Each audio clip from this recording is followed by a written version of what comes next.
हम संबंध सुधारने को तैयार हैं, लेकिन भारत बांग्लादेश रिश्तों पर बोले हैं तारिक रहमान के सलाहकार।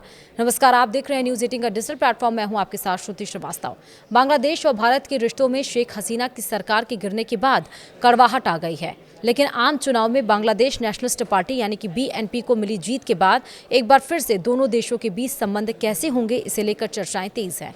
और इसी पर बात करने के लिए जब हमने बीएनपी के संयुक्त महासचिव यानी अंतर्राष्ट्रीय संबंध पर जब हुमायूं कबीर, जो कि नवनिर्वाचित प्रधानमंत्री तारिक रहमान के करीबी सहयोगी माने जाते हैं, उनसे जब बातचीत की तो कई सारे सवाल आए और कई सारे जवाब भी आए। सबसे पहले बीएनपी की ऐतिहासिक जीत के बाद भारत के साथ रिश्तों को आप किस तरह से देखते हैं, खासकर पिछले 1.5 साल में दोनों देशों के बीच तनाव को ध्यान में रखते हुए।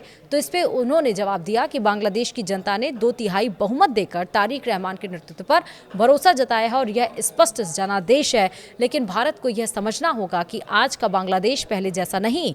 शेख हसीना और अवामी लीग अब सत्ता में नहीं है, इसलिए भारत को अपने रिश्तों में एक रीसेट करना होगा। अगर भारत यह समझते हुए आगे बढ़ता है तो हम भी सकारात्मक सोच के साथ संबंध सुधारने को तैयार हैं। वहीं जब उनसे ये पूछा गया कि आपने रीसेट की बात की, क्या इसका सीधा संबंध शेख हसीना की नई दिल्ली में मौजूदगी से है, इस पर उन्होंने जवाब दिया कि हम यह नहीं चाहते कि भारत की ज़मीन से कोई ऐसी गतिविधि हो जो बांग्लादेश को अस्थिर करे। अगर शेख हसीना भारत में रहकर ऐसी गतिविधियों में शामिल होती हैं और भारत सरकार उन्हें नहीं रोकती तो यह चिंता का विषय होगा। भारत को किसी भी प्रकार की अस्थिरता को समर्थन देने से बचना चाहिए। फिर उनसे ये पूछा गया, क्या बीएनपी सरकार बनने के बाद शेख हसीना के प्रत्यर्पण की मांग आपकी प्राथमिकता होगी?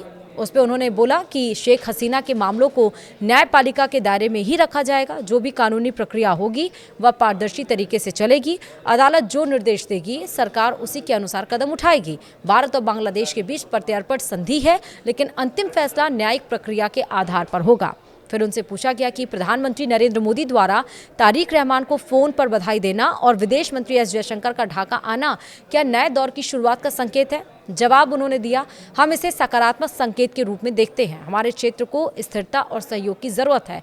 हम पड़ोसी हैं और सहयोग की सामान्य स्थिति होनी चाहिए। चुनौतियां रहेंगी, लेकिन अगर व्यवहारिक तरीके से उन्हें सुलझाया जाए तो दोनों देश आगे बढ़ सकते हैं।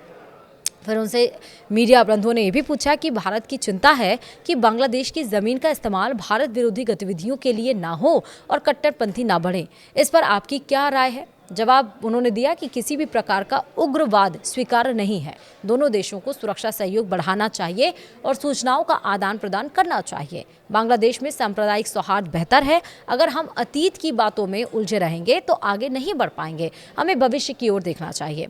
फिर उनसे और पूछा गया कि भारत ने बांग्लादेश में हिंदू अल्पसंख्यकों की सुरक्षा पर चिंता जताई है, आपकी सरकार का रुख क्या होगा?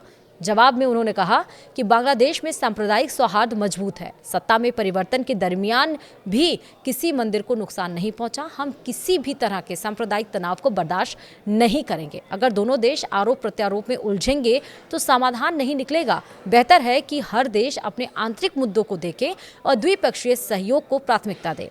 फिर उनसे ये भी पूछा गया कि क्या तारिक रहमान शपथ के बाद भारत को पहली द्विपक्षीय यात्रा के रूप में चुनेंगे? जवाब में कहा, पहली प्राथमिकता देश के भीतर आर्थिक विकास और जनादेश के अनुसार घरेलू चुनौतियों को संबोधित करना है।